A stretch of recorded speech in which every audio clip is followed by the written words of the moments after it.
बिस्मिल्लाहिर्रहमानिर्रहीम। मैं हाँ ਤੁਹਾਡਾ ਹੋਸਟਾਰ ਮਕਸੂਦ ਅਹਿਮਦ। ਉਮੀਦ ਕਰਦਾ ਹਾਂ ਕਿ ਤੁਸੀਂ ਸਾਰੇ ਖੈਰੀਅਤ ਨਾਲ ਹੋਵੋਗੇ। ਵੀਵਰ ਅੱਜ ਫਿਰ ਇੱਕ ਨਿਊ ਬਿਜ਼ਨਸ ਆਈਡੀਆ ਦੇ ਨਾਲ ਹਾਜ਼ਰ ਹਾਂ। ਔਰ ਵੀਵਰ ਜਿਹੜਾ ਮੈਂ ਅੱਜ ਤੁਹਾਨੂੰ ਬਿਜ਼ਨਸ ਆਈਡੀਆ ਦੱਸਣ ਵਾਲਾ ਵਾਂ, ਇਹ ਬਹੁਤ ਹੀ ਅੱਛਾ ਬਿਜ਼ਨਸ ਆ ਔਰ ਬਹੁਤ ਹੀ ਗਰੋ ਕਰਨ ਵਾਲਾ ਬਿਜ਼ਨਸ ਆ। ਅਗਰ ਵੀਵਰ ਤੁਸੀਂ ਇਸ ਬਿਜ਼ਨਸ ਨੂੰ ਕਰੋਗੇ ਤੇ ਇਸ ਬਿਜ਼ਨਸ ਨੂੰ ਕਰਦੇ ਚਲੇ ਜਾਓਗੇ। ਵੀਵਰ ਇਹ ਬਹੁਤ ਹੀ ਚੰਗਾ ਆਈਡੀਆ ਵਾ। ਅਗਰ ਤੁਸੀਂ ਇਸ ਕੰਮ ਨੂੰ ਕਰ ਲਓਗੇ तो कभी भी तुसी इस काम नहीं छोड़ोगे। और ये ऐसा काम आ कि जिन्होंने लोगों ने शुरू किया और अज जीरो तो स्टार्ट लिया से उन्होंने अज वो लोग किते ते किते पहुँच गए। वीवर साढ़े लोगों के कमी पाई जाती है एक कि असी कोई चीज़ सुन लैने या देख लैने तो असी कहते सोच दे विच ही असी 2-4 साल लगा दें कि अच्छा यार ये काम करांगे। लेकिन ये काम उही है कि जिहड़ा तुसी सोचो पहले 5 मिनट सोचो तो अगले 10 मिनटा उन्होंने प्रैक्टिकल करके दिखा दो तो काम इस चीज़ का नाम आ।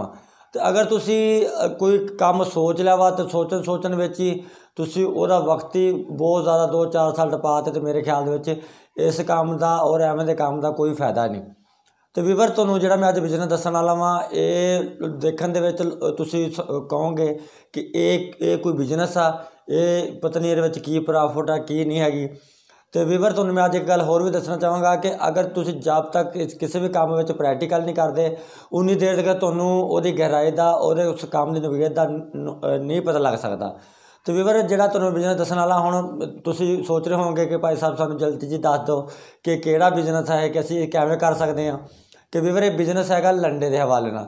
जिस तरह वीवर तुहानूं पता कि सर्दी बहुत ज़्यादा आई हुई आ, हर बंदे दी इन्नी यानी कि कुत मुदाफत नहीं हैगी या इन्नी इनकम नहीं हैगी। कोई सफैदपोश बंदा कोई दिहाड़ीदार बंदा वा कि जिहड़ा 2500 का 3000 का या 2000 का 1500 रुपये का कोट लैके या जर्सी लैके पा सके। तो वीवर तुहानूं पता कि हर गरीब बंदा यही सोचता कि चलो मैं कोई 200-300 रुपये वाली कोई जैकेट बच्चों वास्ते कोई जर्सी बच्चों वास्ते लै देवां, कोई जराबा लै देवां, कोई एवें दी चीज़ लै देवां कि ताकि मेरे बच्चों का 500-700 रुपये नाल मैं अपने सारे बच्चों को मैनेज कर लवां। तो वीवर वो अगर किसी मॉडल शॉप तो जाता तो उत्थों तो नहीं लै सकता वो। तो अगर वो लै सकता तो लंडे तो परचेज कर सकता ना। वीवर अगर लंडे का काम करोगे तो बहुत ही चंगा काम हुआ है और कभी भी खत्म होने वाला काम नहीं हैगा ये। अच्छा वीवर एक ये है कि तुहानूं अगर ये बारे कोई मालूमात नहीं हैगी तो मैं मुकम्मल तुहानूं तफसील नाल दस देवां कि तुसीं ये काम किस तरह कर सकते हैं। वीवर कराची दे विच बहुत जगह तो यानी कि लंडा आंदा वा, बहुत सारे मुल्कों तो यूरोपी मुमालकों तो आंदा लंडा। तो जिस तरह लंदन लगा लो, फ्रांस लगा लो, इटली ला लो, यानी कि बहुत सारे यानी कि मुल्क इंग्लैंड लगा लो तो आस्ट्रेलिया लगा लो, बहुत सारे मुल्कों तो यानी कि लंडा आंदा कराची दे विच। तो उहदियां गट्ठां बणियां होंदियां, गट्ठां भी बणियां होंदियां, बोरे भी बने होंदे आ। उहदी फिर जिस टाइम बोली होंदी है उहदी तो उत्थों परचेजिंग करनी पैंदी है उहदी। वो तुहानूं एक पर पीस के हिसाब नाल तुसीं उहदी परचेजिंग नहीं करोगे, वो तुहानूं बोरे का बोरा तो गठ की गठ तुहानूं पूरी दी पूरी मिल जूगी। वो तुहानूं तो तुसीं पूरी दी पूरी गठ या पूरी दी पूरा बोरा लै लोगे। तुसीं फॉर एग्जाम्पल कि तुसीं 10,000 रुपये की गठ लै ली या 10,000 रुपये का बोरा तुसीं परचेज कर लिया, 20,000 का परचेज कर लिया। तो और तुहाडा यानी कि 10,000 रुपये की अगर तुसीं कोई गठ परचेज की है लंडे की तो और तुहाडा अगर 1,000 पीस भी निकले होंदा तो तुसीं खुद ब खुद गैस लगा लो वीवर कि वो तुहानूं एक पीस पै गया 10 रुपये का।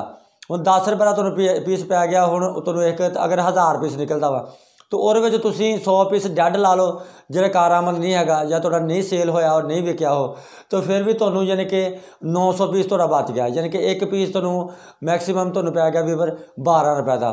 तो और बड़े बड़े अच्छियां जर्सियां होंदियां, बड़े बड़े अच्छे कोट होंदे और बहुत सारा समान होंदा वा कि जिहड़ा तुसीं 500 रुपये का भी आइटम बेच सकते हैं, 400 का भी बेच सकते हैं, 200 रुपये का भी, 50 रुपये का भी और 100 रुपये का भी। और वीवर उहदे तुसीं अपनी प्रॉफिट का गैस ही नहीं लगा सकते। तुसीं सोच नहीं सकते कि आइटम सानूं किन्ने दा पै रहा तो असीं बेचना किन्ने दा। लेकिन इहदे विच तो जो तुसीं सेल करोगे एक गठ दी तुसीं लाख रुपये तक भी सेल कर सकते हैं। ਤੇ ਵੀਵਰ ਇਹ ਬਹੁਤ ਹੀ ਚੰਗਾ ਬਿਜ਼ਨਸ ਆ ਔਰ ਲੋਕਾਂ ਦੀ ਭਲਾਈ ਆ, ਕਾਰੋਬਾਰ ਦਾ ਕਾਰੋਬਾਰ ਆ। ਅਗਰ ਤੁਹਾਨੂੰ ਪਤਾ ਲੱਗਦਾ ਕਿ ਸਾਨੂੰ 5-7 ਰੁਪਏ ਦਾ 10 ਰੁਪਏ ਦਾ ਇੱਕ ਪੀਸ ਪੈ ਰਿਹਾ ਵਾ ਤੇ ਉਹਦੇ ਵਿੱਚ ਤੁਸੀਂ ਹਮਦਰਦੀ ਕਰਦਿਆਂ ਹੋਇਆਂ ਲੋਕਾਂ ਦੀ ਤੁਸੀਂ ਸਲਾਹ ਵੀ ਕਰ ਸਕਦੇ, ਲੋਕਾਂ ਦੀ ਜਾਣੀ ਕਿ ਲੋਕਾਂ ਦਾ ਭਲਾ ਵੀ ਕਰ ਸਕਦੇ ਆ, ਆਪਣੀ ਰੋਜ਼ੀ ਵੀ ਕਰ ਸਕਦੇ ਆ। ਤੇ ਇਹਦੇ ਵਿੱਚ ਅਗਰ ਤੁਸੀਂ ਨੀਅਤ ਸਾਫ਼ ਰੱਖੋਗੇ ਤੇ ਇਹਦੇ ਵਿੱਚ ਤੁਹਾਡਾ ਭਲਾ ਵੀ ਹੋ ਜਾਊਗਾ ਤੇ ਇਹਦੇ ਵਿੱਚ ਲੋਕਾਂ ਦਾ ਭਲਾ ਵੀ ਹੋ ਜਾਊਗਾ, ਤੁਹਾਡਾ ਭਲਾ ਵੀ ਹੋ ਜਾਊਗਾ ਤੇ ਨਾ ਤੁਹਾਡੀ ਦੁਨੀਆ ਵੀ ਬਣ ਜਾਊਗੀ, ਤੁਹਾਡੀ ਆਖਰਤ ਵੀ ਬਣ ਜਾਊਗੀ। ਵੀਵਰ ਇਸ ਹਵਾਲੇ ਨਾਲ ਤੁਸੀਂ ਹੁਣ ਸੋਚਦੇ ਪਏ ਹੋਵੋਗੇ ਕਿ ਇਹ ਤਾਂ 2 ਤੋਂ 3 ਮਹੀਨੇ ਚੱਲਣ ਵਾਲਾ ਜਾਂ 4 ਮਹੀਨੇ ਚੱਲਣ ਵਾਲਾ ਕੰਮ ਆ, ਇਸ ਤੋਂ ਬਾਅਦ ਅਸੀਂ 8 ਮਹੀਨੇ ਕੀ ਕਰ ਸਕਦੇ ਹਾਂ। ਵੀਵਰ ਇਸ ਤਰੀਕੇ ਨਾਲ ਹੀ ਤੋਲ ਦਾ ਕੱਪੜਾ ਵੀ ਮਿਲਦਾ ਵਾ, ਹੋਰ ਕਾਫੀ ਜਾਣੀ ਕਿ ਲੰਡੇ ਦੇ ਮਾਮਲਾਤ ਹੈ ਨੇ, ਜੇ ਕੰਮ ਹੈ ਨੇ ਕਿ ਜਿਹੜਾ ਜਾਣੀ ਕਿ ਪਰਦੇ ਜਿਨ੍ਹਾਂ ਦੇ ਬਣਦੇ ਆ, ਤੁਸੀਂ ਉਹ ਕੱਪੜਾ ਪਰਚੇਜ਼ ਕਰ ਸਕਦੇ ਆ ਲੰਡੇ ਦੇ ਵਿੱਚੋਂ, ਜਾਂ ਉਹ ਕੱਪੜਾ ਤੁਸੀਂ ਤੋਲ ਦੇ ਕੱਪੜੇ ਦਾ ਕੰਮ ਕਰ ਸਕਦੇ ਆ। ਯਾਨੀ ਕਿ ਵੀਵਰ ਬਹੁਤ ਸਾਰੇ ਐਵੇਂ ਦੇ ਕੰਮ ਹੈਗੇ ਜਿਹੜੇ ਤੁਸੀਂ ਕਰ ਸਕਦੇ ਆ। ਤੇ ਵੀਵਰ ਇਹ ਲੰਡੇ ਦਾ ਕੰਮ ਕਰੋ, ਬਹੁਤ ਹੀ ਚੰਗਾ ਕੰਮ ਆ। ਔਰ ਵੀਵਰ ਹੋ ਸਕਦਾ ਕਿ ਬਾਅਦ ਤੋਂ ਲੋਕਾਂ ਨੂੰ ਕੋਈ ਮਸ਼ਵਰਾ ਨਹੀਂ ਵੀ ਪਸੰਦ ਆਉਂਦਾ, ਮੇਰਾ ਹੈਗਾ ਸਾਡਾ ਕੰਮ ਹੈਗਾ ਮਸ਼ਵਰਾ ਦੇਣਾ। ਲਾਜ਼ਮੀ ਨਹੀਂ ਹਰ ਬੰਦੇ ਨੂੰ ਉਹ ਮਸ਼ਵਰਾ ਪਸੰਦ ਆ ਜਾਵੇ, ਜਿਹਨੂੰ ਨਹੀਂ ਮਸ਼ਵਰਾ ਪਸੰਦ ਆਵੇ ਤੇ ਉਹ ਐਵੇਂ ਆਨ ਸ਼ਾਨ ਜਾਂ ਐਵੇਂ ਦੀਆਂ ਕੋਈ ਗੱਲਾਂ ਨਾ ਕਰੇ ਕਿ ਜਿਹਦੀ ਵਜ੍ਹਾ ਨਾਲ ਸਾਡੀ ਕੋਈ ਦਿਲ ਆਜ਼ਾਰੀ ਹੋਵੇ, ਠੀਕ ਹੈ ਨਾ ਜੀ। ਤੇ ਮੈਂ ਉਮੀਦ ਕਰਦਾ ਹਾਂ ਵੀਵਰ ਕਿ ਤੁਹਾਨੂੰ ਇਹ ਮੇਰਾ ਜਿਹੜਾ ਬਿਜ਼ਨਸ ਆਈਡੀਆ, ਜਿਹੜਾ ਮੇਰਾ ਕੋਈ ਮਸ਼ਵਰਾ ਅੱਜ ਬਿਜ਼ਨਸ ਦੇ ਨਾਲ ਰਿਲੇਟਡ ਆ, ਕਿ ਤੁਹਾਨੂੰ ਪਸੰਦ ਆਇਆ ਹੋਊਗਾ। ਤੇ ਨੈਕਸਟ ਮਸ਼ਵਰੇ ਤੱਕ ਮੈਨੂੰ ਇਜਾਜ਼ਤ ਦਿਓ ਤੇ ਉਨੀ ਦੇਰ ਤੱਕ ਲਈ ਅੱਲਾਹ ਹਾਫਿਜ਼।